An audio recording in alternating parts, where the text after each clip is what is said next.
Hello friends, exercise number 11.4, question number 1.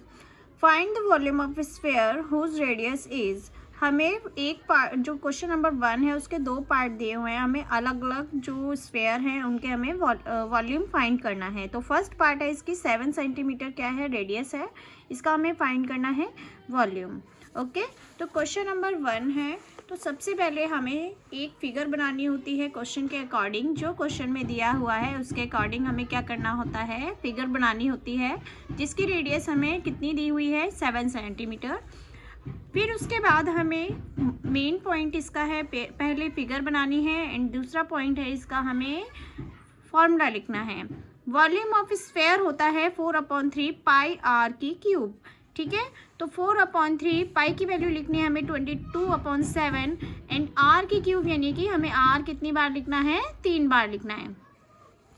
7 से 7 को cut किया, देन हमारे पास बचता है 4 × 22 यानी कि 88 एंड 7 × 7 यानी कि 49।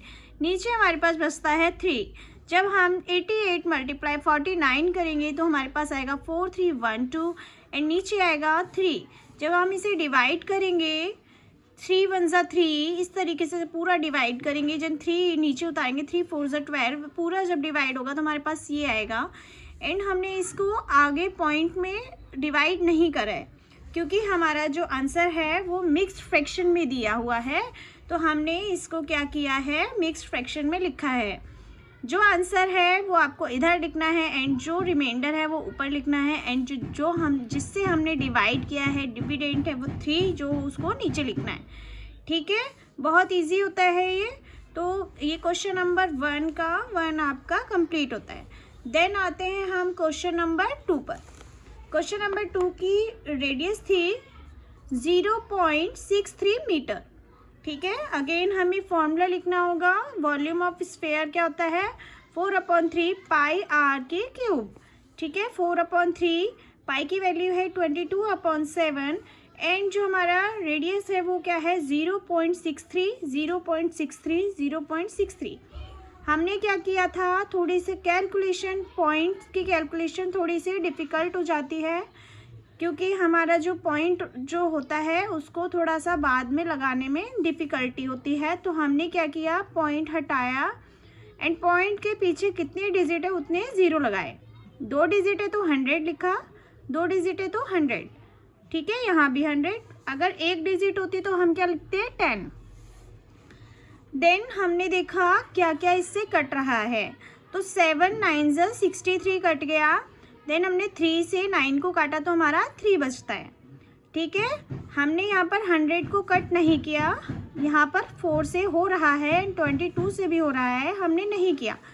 क्यों नहीं किया, क्योंकि जब हम इसे कट करेंगे तो ये पूरा कट नहीं होगा, यहाँ पर कुछ वैल्यू बचेगी, 5 यानी 50 कुछ ऐसा कुछ बचेगा, 25 भी बच सकता है। तो हम क्या करेंगे, इसको नहीं करेंगे, हम डायरेक्टली इसको मल्टीप्लाई करा के जितने हमारे ज़ीरो होंगे उसको पॉइंट लगा देंगे। ठीक है, तो 4 बचा है हमारे पास, 22 बचा है हमारे पास, यहाँ पर बचा है 3, 63 और यहाँ पर भी 63। नीचे हमारे कितने 100 है, 300 है, जो कि मल्टीप्लाई में हमने लिख दिए।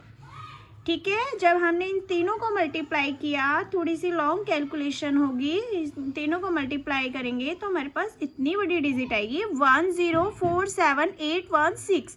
ओके, एंड जब हम 100 × 100 करेंगे तो हम 1 लिख के कितने ज़ीरो लगाएंगे, 6 ज़ीरो लगाएंगे।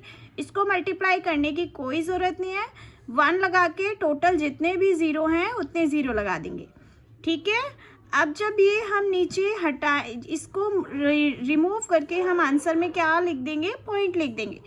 अब सवाल ये आता है कि कहाँ पॉइंट लगाना है, जितने ज़ीरो है उतने डिजिट के आगे पॉइंट लगाना है।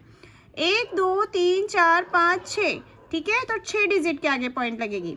1 2 3 4 5 6 पॉइंट हमने यहाँ लगाया तो हमारा आंसर यही आएगा, 1.047816 मीटर में इसकी आर थी, तो आंसर क्या आएगा, मीटर क्यूब।